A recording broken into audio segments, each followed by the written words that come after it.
ওই নির্যাতন যারা করছে না, টাকা আদায় করছে, সব করে ওইরকম নির্যাতন করে টাকা আদায় করে নিয়ে আসতে হবে। সেইভাবে ইনশাল্লাহ, তৈরি হয় লোকজন তৈরি হয়। ইনশাল্লাহ আমরা সেইভাবে তৈরি আছি। আমরা, আপনি যেদিন ঢাকায় পা রাখবেন, আমরা কলাপাড়া উপজেলা থেকে আমরা মহিবের নেতৃত্বে 50,000 লোক যাব, এই প্রস্তুতি আমাদের চলছে ইনশাল্লাহ। আল্লাহর কাছে ফাঁসত্ব নামাজ পড়ে দোয়া করি আপনি যেন আবার এই দেশের নেত্রী প্রধানমন্ত্রী হয়ে আমাদের এই অন্যায়ের বিচারে যেন আমরা সুস্থভাবে পাই, সে আশা করি নেত্রী। বাসায় তো থাকতে পারো না, বাসায় থাকতে বাইরে পালায় থাকো। জি নেত্রী, চট্টগ্রাম শহরে পালাই থাকি নেত্রী এখন বর্তমানে। যারা মারছে, যারা তোমার এই বারবার মারে, তোমারে ধরলেই টাকা পায়, সেই জন্য তোমার ধরে মারে আর টাকা নেয়। যারা টাকা নিয়েছে, জি নেত্রী। তো ওদের নাম ঠিকানা আছে? নাম ঠিকানা মানে আছে, হ্যাঁ আছে নেত্রী। মাননীয় নেত্রী ওই ওই সবকিছুই দিছে আছে, এখন নিরাপত্তার কারণে এখন বলতে চাচ্ছে না কেন, আমাদের কাছে সব আছে, দিচ্ছে সব। ঠিক আছে, তাহলে আমাদের তো ওর কাছ থেকে কিছু দরকার নাই। আমরা নিজেদের ইস্যু কত, কারা ওখান থেকে চাঁদাবাজি আর এগুলো করে বেড়াচ্ছে, সেগুলো খুঁজে বার করো। যে নেত্রী আশা, সেটাই আশা নেত্রী। দোয়া করবেন নেত্রী সারা জীবন। তোমার কিছু করা লাগবে না, যা করো আমরা করবো, চিন্তা করো না। ইনশাল্লাহ নেত্রী, সে আশা নিয়ে বেঁচে আছি এখনো নেত্রী। ইনশাল্লাহ আপনি আসবেন বাংলাদেশ। চাঁদাবাজি আর কতজন চাঁদার টাকা উঠাইছে, আমাদের আওয়ামী লীগের মাহির টাকা নিচ্ছে আর লুট করে নিচ্ছে। প্রত্যেকটা মালের হিসাব নেবো, প্রত্যেক টাকা পয়সা হিসাব নেবো। ইনশাল্লাহ নেত্রী, সে আশা নেত্রী এখনো বেঁচে আছে। ওইগুলিকে রাস্তার ফকির বানায় ছেড়ে দেবো ইনশাআল্লাহ। ইনশাল্লাহ নেত্রী। আসসালামু আলাইকুম নেত্রী। আসসালামু আলাইকুম ওয়ালাইকুম আসসালাম।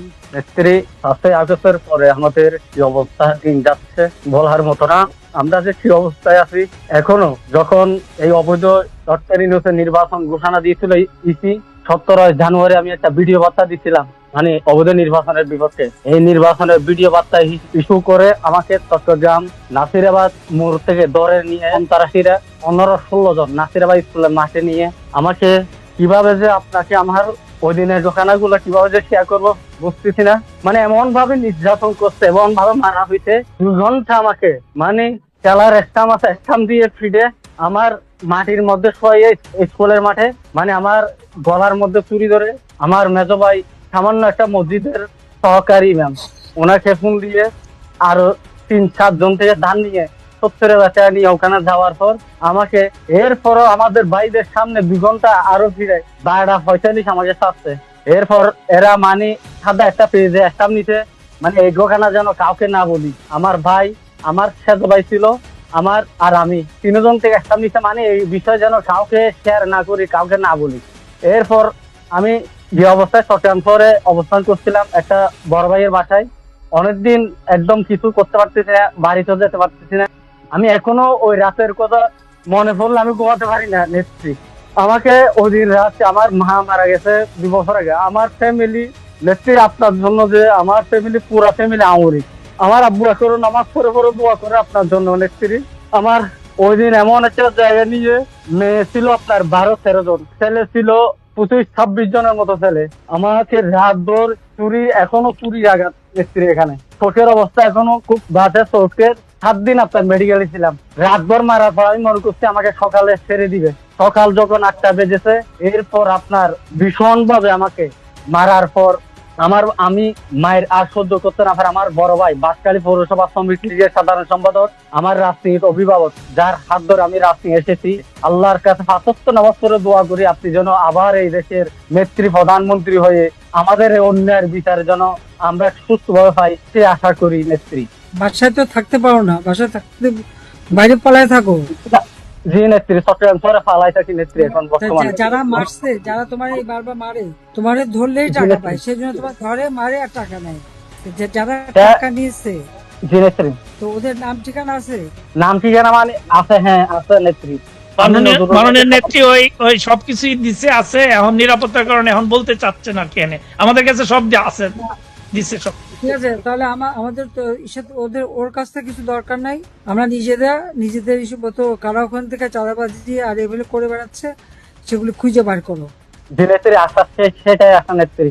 দোয়া করবেন নেত্রী সারা জীবন।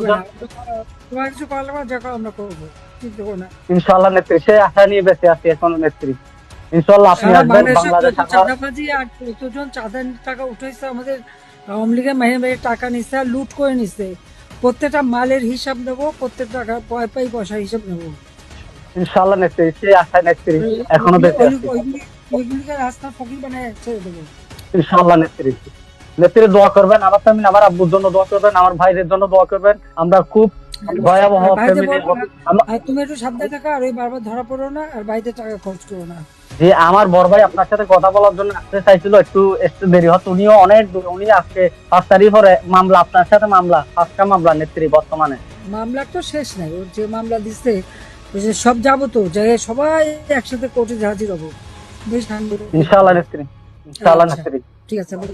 নেত্রী, অসংখ্য ধন্যবাদ আপনাকে। আপনার সাথে কথা বলে আমি রাজনৈতিকভাবে আজকে নিজেকে ধন্য মনে করতেছি। জয় বাংলা, জয় বঙ্গবন্ধু নেত্রী। সালাম আলাইকুম। আসসালামু আলাইকুম। ওয়ালাইকুম আসসালাম। কেমন আছো? আপা, আমি বঙ্গবন্ধুর প্রতি, আদর্শের প্রতি, আপনার নেতৃত্বের প্রতি অনুগত হয়ে শুরু করছি। আমি 22 তারিখ আমার এলাকায় একটু গেছিলাম। আপা 23 তারিখ তো ছিল আমাদের ঠিকই আমাদের ইউনিয়ন, গ্রামগঞ্জ, ভাবিনি যে ওরা এত বড় হামলা আমাকে করবে। লোকজনের সাথে কথা বলতেছি, ওই কথা বলা অবস্থায় একটা লোকের সাথে আমি হ্যান্ডশাপ করে কথা বলতেছি, ওই অবস্থায় আসিয়া চতুর্দিক থেকে পিটান শুরু করছে। আপা দৌড় দিচ্ছি, মাথা পাতে একটা বাড়ি দিচ্ছে, এইখানে এই মাথাটা ফেটে গেছে এবং আমি ওইখানে সেন্সলেস হয়ে পড়ি। তারপরে আমার পিঠে বাম পা ভেঙে দেয়। 5 তারিখে যখন আমরা টিভির পর্দায় দেখতেছি সেনাবাহিনী প্রধান ভাষণ দেবে, ওই অবস্থায় আপা আমার একটা তৈলের মিল ছিল, ওই তৈলের মিলে আইসা হামলা করে এবং আমি পিছনে থাকতাম বাচ্চা কাচ্চা নিয়ে।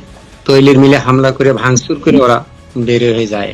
1 ঘন্টা পরে ছাত্র দল এসে ঘরে বাসায় ঢুকে টিভি, ফ্রিজ থেকে শুরু করে যা কিছু আছে যা কিছু ভাঙচুর করা অবস্থায় আমার কিচ্ছু আর রেখে যায় না। মহিপুর বাজার আপনার জানা আছে, মহিপুর বাজারের তো সবই খাস জমি এবং ওখানে ঘর দুয়ার যা আছে সবই সরকারি জায়গায়। তারপরে আপা 2024 সালের এটা কলাপাড়া, এটা কোন জায়গা? কলাপাড়া?